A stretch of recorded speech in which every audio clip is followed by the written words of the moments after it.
Train की सीटी बजते ही प्लेटफॉर्म पर फैला भीड़ का शोर मेरे कानों में गूंजने लगा। मैं मुंबई जाने वाली राजधानी एक्सप्रेस के S6 कोच में अपनी बर्थ नंबर 23 ढूंढ रहा था।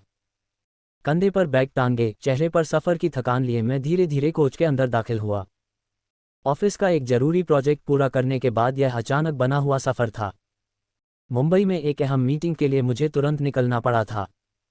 मुझे लगा था कि यह यात्रा बस काम और थकान से भरी होगी, लेकिन किस्मत ने शायद मेरे लिए कुछ और ही कहानी लिख रखी थी। मेरा बर्थ ऊपर वाला था। नीचे वाले बर्थ पर एक लड़की बैठी थी। उसकी उम्र लगभग 26-27 साल होगी। लंबे घने बाल खुले हुए थे जो उसके चेहरे को और भी आकर्षक बना रहे थे। उसने सफ़ेद सलवार सूट पहन रखा था जो उसकी सादगी को और निखार रहा था।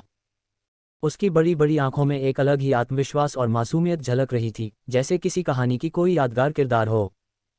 मैंने अपनी नज़रें हटाते हुए बैग ऊपर रखा और फिर नीचे उतरकर अपनी सीट पर बैठ गया। सफ़र अभी शुरू ही हुआ था, लेकिन पता नहीं क्यों मुझे लगा कि यह यात्रा शायद आम सफ़र जैसी नहीं होने वाली थी। हाय, मैं प्रिया, उसने मुस्कुराते हुए कहा। उसकी आवाज़ में एक अपनापन था और उसकी मुस्कान में ऐसी गर्माहट थी जो अनजाने में ही दिल को छू गई। हाँ, एक फैमिली फंक्शन है। तुम? ऑफिस की मीटिंग के लिए जा रहा हूँ, मैंने कहा। धीरे धीरे हमारी बातें शुरू हो गईं। पहले छोटी छोटी बातें, मौसम, ट्रेन की देरी, सफ़र की थकान और खाने पीने तक। लेकिन जैसे जैसे रात गहराने लगी, कोच की रोशनी धीमी हो गई और बाहर का माहौल शांत होने लगा, हमारी बातचीत भी गहरी होती चली गई। प्रिया ने अपनी शॉल ओढ़ ली और खिड़की के बाहर देखते हुए मुस्कुरा रही थी, लेकिन उसकी गर्दन का वो गोरा हिस्सा अभी भी दिख रहा था। मैंने नज़र हटाने की कोशिश की, मेरी नज़र बार बार चली जाती। कभी कभी हमारी नज़रें मिल जाती और फिर दोनों हल्की सी मुस्कान के साथ नज़रें हटा लेते। तुम्हें नींद नहीं आती क्या? उसने मेरी आंखों में देखते हुए पूछा। आपके साथ बैठा हूं तो नींद कहाँ आएगी, मैंने मुस्कुराते हुए कहा। मेरे शब्दों में हल्की सी शरारत थी, जिसे सुनकर वह भी मुस्कुरा दी। रात के 11 बज चुके थे। ज़्यादातर यात्री अपनी अपनी सीटों पर सो चुके थे। पूरे कोच में बस ट्रेन की लगातार चलती आवाज़ और बीच बीच में आती हल्की खर्राटों की धुन सुनाई दे रही थी। प्रिया ने अपनी सीट से उठकर मेरे बर्थ के पास आकर ऊपर देखा। उसकी आंखों में एक जिज्ञासा थी, जैसे वह कुछ कहना चाहती हो। उस शांत रात में सफ़र का माहौल और भी खास लगने लगा था।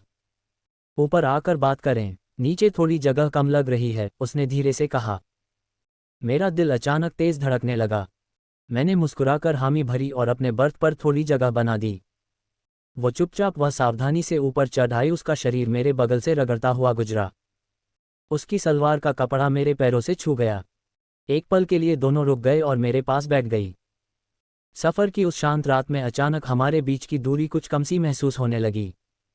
ट्रेन की आवाज़ और बाहर का अंधेरा उस खामोशी को और गहरा कर रहे थे। सॉरी, उसने हल्की मुस्कान के साथ कहा। मैंने उसकी तरफ देखा। उसकी आंखों में झिझक के साथ एक अपनापन भी था, जैसे वह भी इस अनजान सफ़र में बनी इस नई दोस्ती को महसूस कर रही। हम दोनों ऊपर वाली बर्थ पर लेट गए। जगह थोड़ी कम थी, इसलिए हम दोनों को थोड़ा संभल कर बैठना पड़ा। बाहर से आती ठंडी हवा खिड़की के रास्ते अंदर आ रही थी और ट्रेन की हल्की रोशनी में पूरा माहौल शांत लग रहा था। प्रिया ने अपनी शॉल ठीक करते हुए उसे हम दोनों के ऊपर फैला दिया। उस पल में सफ़र की थकान, रात की खामोशी और अनजान लोगों के बीच बनी एक नई दोस्ती, सब कुछ अलग ही महसूस हो रहा था। ठंड लग रही है, उसने धीरे से कहा। मैंने मुस्कुराते हुए अपना हाथ उसके कंधे पर रख दिया। अब? उसने मेरी तरफ देखा और हल्की सी मुस्कान के साथ बोली, अब थोड़ी बेहतर लग रही है। उस पल से उसकी आंखों में एक अलग सी चमक थी, जैसे वह भी इस पल को महसूस कर रही हो। मैं हल्का सा मुस्कुराया और बोला, प्रिया, तुम तो सच में खतरनाक हो। वो हंसी, लेकिन हंसी में शरारत थी। खतरनाक तो तुम हो, जो एक अजनबी लड़की को अपने बर्थ पर बुला लिया। तभी अचानक नीचे से एक तेज़ आवाज़ आई, प्रिया, तू यहाँ क्या कर रही है? हम दोनों चौंक कर नीचे की तरफ देखा। प्रिया के चेहरे का रंग उड़ गया। एक लंबा चौड़ा आदमी, उम्र करीब 32-33 साल, गुस्से से लाल चेहरा लिए S6 कोच के गलियारे में खड़ा था। उसके हाथ में ट्रेन का टिकट था और आंखों में आग। वह प्रिया का पति था, विवेक। विवेक, तुम कैसे? प्रिया घबराकर नीचे उतरने लगी, लेकिन उसका पैर फिसल गया।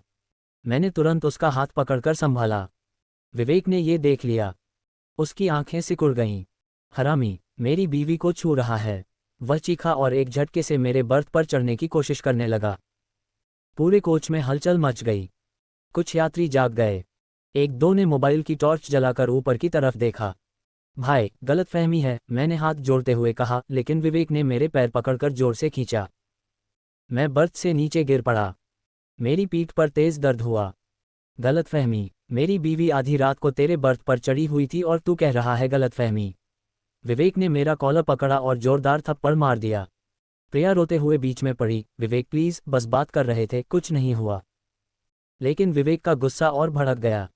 चुप कर, तू पहले बतला क्यों ऊपर गई थी। अब आसपास के बर्थ से कई यात्री उठकर आ गए थे। एक मोटे सज्जन ने मुझे देखते ही कहा, अरे ये तो वही है ना, ऊपर बुलाकर शर्म नहीं आती। लड़की की इज्जत खराब कर रहा था, किसी और ने कहा। माहौल एकदम गर्म हो गया। मैं कुछ समझा था उससे पहले ही दो तीन लोगों ने मुझे घेर लिया। विवेक ने फिर से मुझे एक जोरदार मुक्का मारा। मेरे होंठ फट गए और खून बहने लगा। मारो साले को, किसी ने चिल्लाया। अगले कुछ मिनट मेरे लिए नर्क बन गए। लोग मुझे लात घूंसे मारने लगे। मैंने बचाव में हाथ उठाए, लेकिन भीड़ ज्यादा थी। कोई मेरी कमर पर लात मार रहा था, कोई सिर पर। प्रिया चीख चीख कर रो रही थी और विवेक को रोकने की कोशिश कर रही थी, लेकिन कोई सुनने को तैयार नहीं था। ट्रेन में ऐसी हरकत, पुलिस को बुलाओ, किसी ने कहा। मेरा पूरा शरीर दर्द से चीख रहा था। नाक से खून बह रहा था। आंख के नीचे सूजन आ गई थी। मैं बस फर्श पर सिकुड़कर पड़ा रहा, बचने की कोशिश करते हुए। ट्रेन की रफ्तार अभी भी वही थी, लेकिन अब कोच में बस चीख पुकार, गालियां और मेरी चुप्पी की आवाज़ गूंज रही थी। प्रिया एक कोने में बैठकर फफक फफक कर रो रही थी। उसकी सलवार सूट पर मेरे खून के छींटे लग गए थे। विवेक अभी भी गुस्से में मुझे घूर रहा था। सफ़र जो कुछ देर पहले सपनों जैसा लग रहा था, अचानक कलकोठरी बन गया था। ट्रेन की रफ्तार अभी भी लगातार थी, लेकिन S6 कोच में अब सन्नाटा टूट चुका था। मेरे शरीर पर हर तरफ दर्द की लहरें उठ रही थीं। नाक से खून बह रहा था, होंठ फटे हुए थे और कमर पर पड़ी लातों की वजह से उठने की हिम्मत भी नहीं हो रही थी। अगला स्टेशन आने वाला था।